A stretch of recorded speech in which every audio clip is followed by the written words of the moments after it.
Zereth Mortis, where afterlives are created, the most recent addition to the World of Warcraft zone pool, a zone filled with prototypes and the mechanical secrets behind life as we know it. To begin with, you make it out of the fog, open the gates, and you're met with a world where everything is balls. Snails live in balls, waterfall balls, ball joints, ball carriers, ball examiners, ball slappers, mossy balls, tapped balls, massive forge of reality ball, light balls, upper body balls, kickable balls, jelly balls.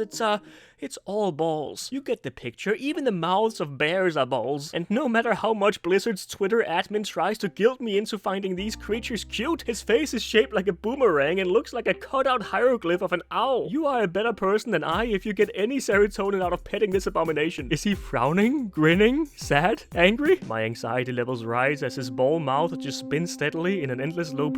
An evil tongue would say it's kind of interesting that we went from chains of domination to the chains dominating and gripping the kingdom of balls. The moment I see a questionable amount of phallic objects, I might be obliged to theorize that someone at Blizzard is into CBT. But don't worry, Zereth Mortis has more to offer than just spherical objects. There are other shapes like hexagons, and if you're lucky, you might just run into a triangle. If it wasn't already there, this surely would be considered animal cruelty. We are in a magical, robotic forge of afterlives, a kind of core of reality as we know it, and the creatures here are using paper maps with X marks the spot like they're prototypes for the Bloodsail Buccaneers. You may also say that every creature and NPC here being robots makes it feel a little too cold and soulless. I say that's just the devs taking ironic inspiration from Bobby Kotick. Return later to see what Bolvar has planned. Time gating in my World of Warcraft? This is me from 2 days later. The plans Bolvar has been tinkering on was to do world and daily quests up to a percentage. He's a genius. You know how we as players tend to pull random mobs while traveling and then just run further away to get out of combat? Well, we tried to kill this rare, which upon combat would have a very realistic chance of just charging so far away that it immediately would evade. Reset and then get pulled again, charge away, reset, rinse and repeat. It's an absolutely genius mechanic, and this robo-buck of all things cracked the code. He saw how we treated mobs, and now he treats us like the filthy trash we are, not even worthy of engagement. How the turntables...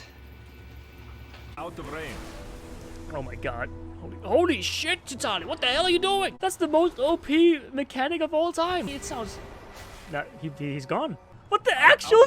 What the fuck? He just has an ability to just, like, evade every single time? I need to get close. What the... Did anyone test this? Are you doing it again?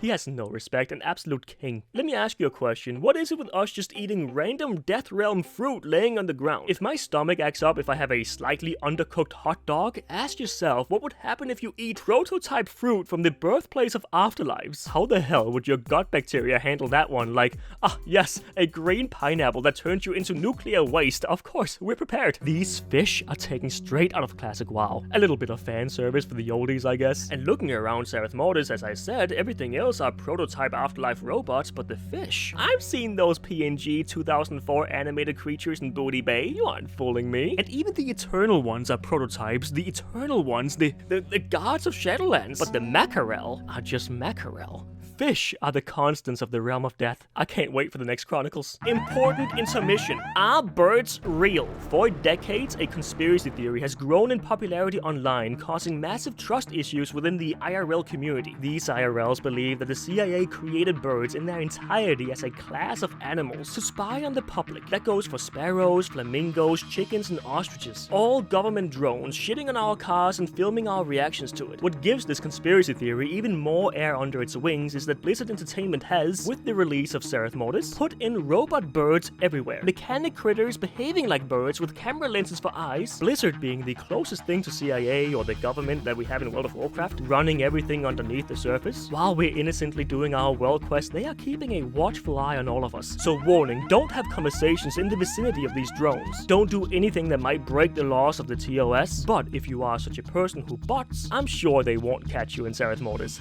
Bot away. So after receiving all this very biased and fear-mongering information, what do you think? Are birds real? Tell me in the comment section below. Guys, they're speaking and emoting just like Taurens. Guys, these are Tauren prototypes. The Tauren were artificially created here. The natural, spiritual cows we've been sold has all been a lie. Tauren players, I'm so sorry for your loss. You can't trust anything anymore. Everything we thought we knew is a lie or a retcon, but don't forget that everything is also balls. So what's my initial thoughts on Zereth Mortis? It isn't Korthia. Yeah, baby! That's what